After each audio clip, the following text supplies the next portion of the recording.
Assalamualaikum warahmatullahi wabarakatuh.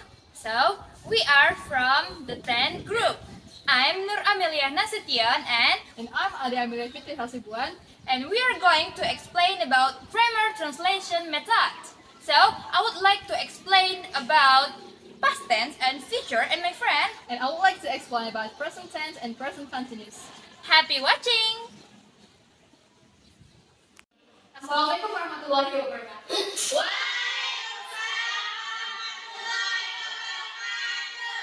Good morning everyone. How's your day? Good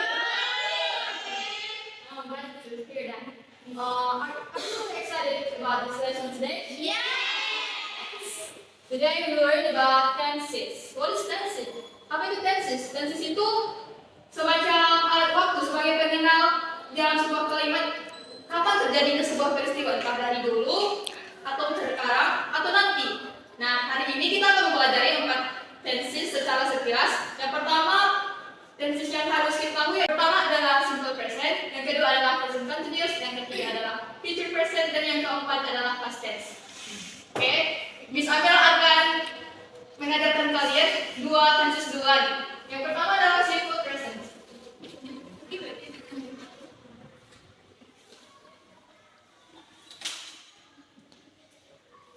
Kapan sih simple present itu digunakan? Simple present itu digunakan saat kita memberikan kalimat atau menyatakan pendapat tentang sesuatu yang sudah menjadi hal biasa kita, menjadi ada jadwal waktu dan juga sebagai sebuah fakta mungkin lah.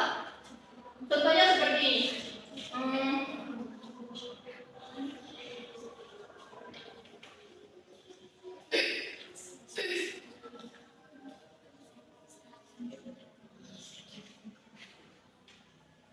Nah, di dalam 2 kalimat ini artinya sama-sama membeli. I buy a pen and he buys a pen. Di antara 2 kalimat ini, kalian tahu nggak perbedaannya apa?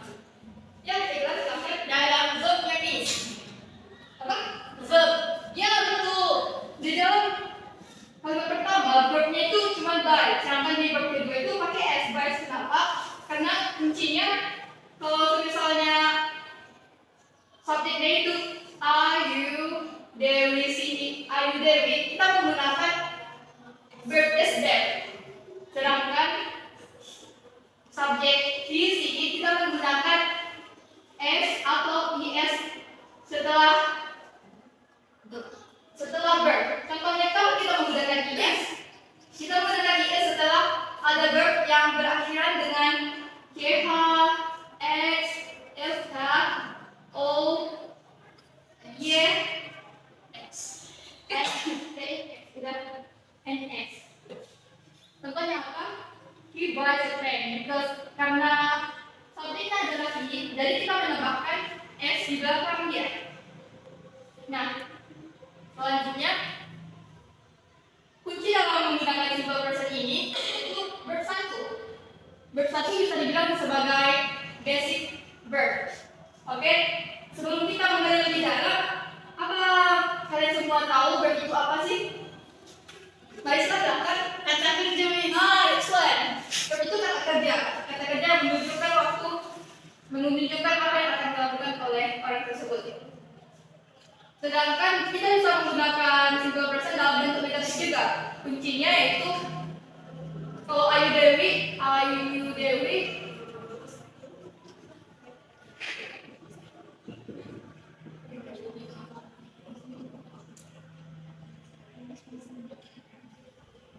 kita menggunakan don't.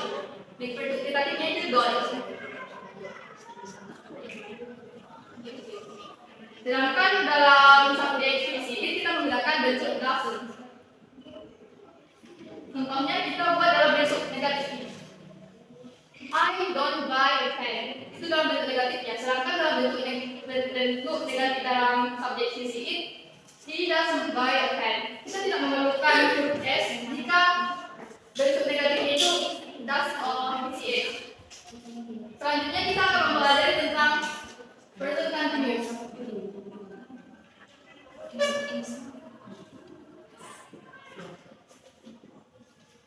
Kapan sih kita gunakan present continuous ini? Present continuous kita gunakan saat kita sedang mengerjakan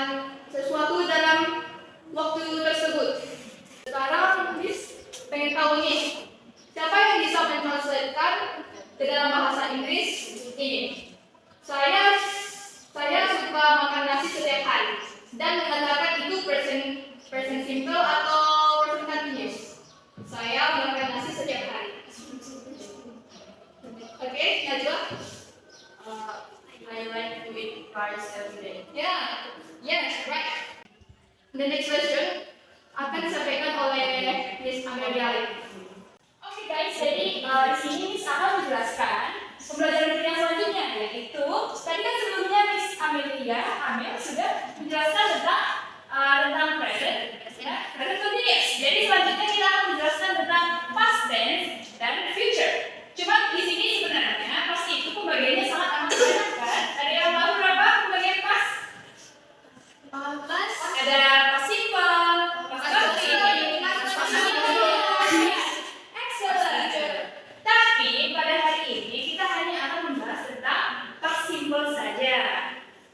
Jadi kira-kira di antara murid-murid sekalian ada yang tahu sebenarnya past itu apa? Siapa di kelas? masa lalu. Iya, benar sekali. Jadi past ini menjelaskan suatu peristiwa atau kejadian yang terjadi di masa lampau. Namun kita meletakkan spesifikasi waktu atau ada spesifik waktunya, keterangan waktunya kapan terjadi itu terjadi.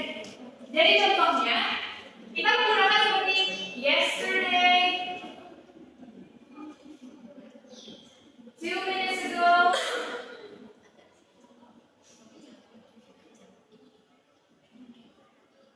last week, dan sebagainya.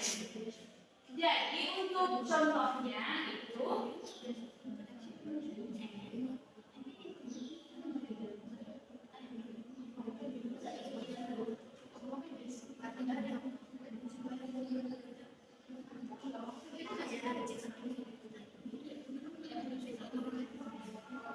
jadi dari contoh ini kita bisa lihat dari contohnya ada I went to hospital yesterday. Jadi when ini sebagai verb dari ini ya ini verb to. Kata dasarnya manusia itu apa? Go. Excellent. Go. Jadi dari sini kita akan menyimpulkan ada beberapa rumus yang digunakan. Kita bisa mengidentifikasi dari contoh ini ada rumus yang digunakan untuk penggunaan participle. Yang pertama ada subjek. Di sini ada verb. Kita menggunakan verb untuk participle. Yang selanjutnya kita menambahkan yesterday ini sebagai keterangan tempat, keterangan waktunya. Ya, terima kasih. Jadi kita buat saya di sini komplimen atau file. Jadi untuk murid-murid Miss sekalian, kira-kira ada yang bisa memberikan salah satu contoh ke depan?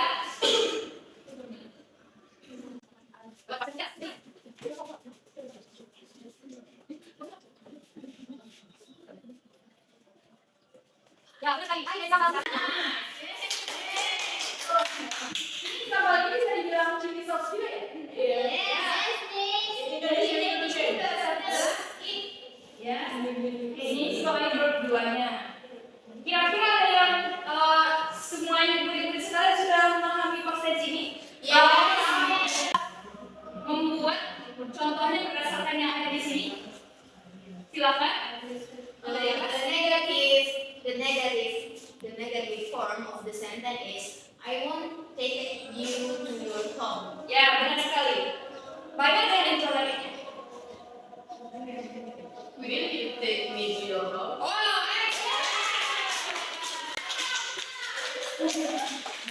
jadi dari sini, bisnisnya murid-murid ini sudah mengerti.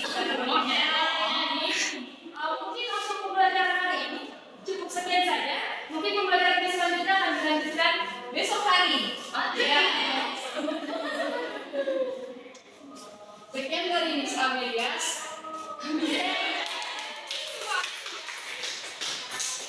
Salam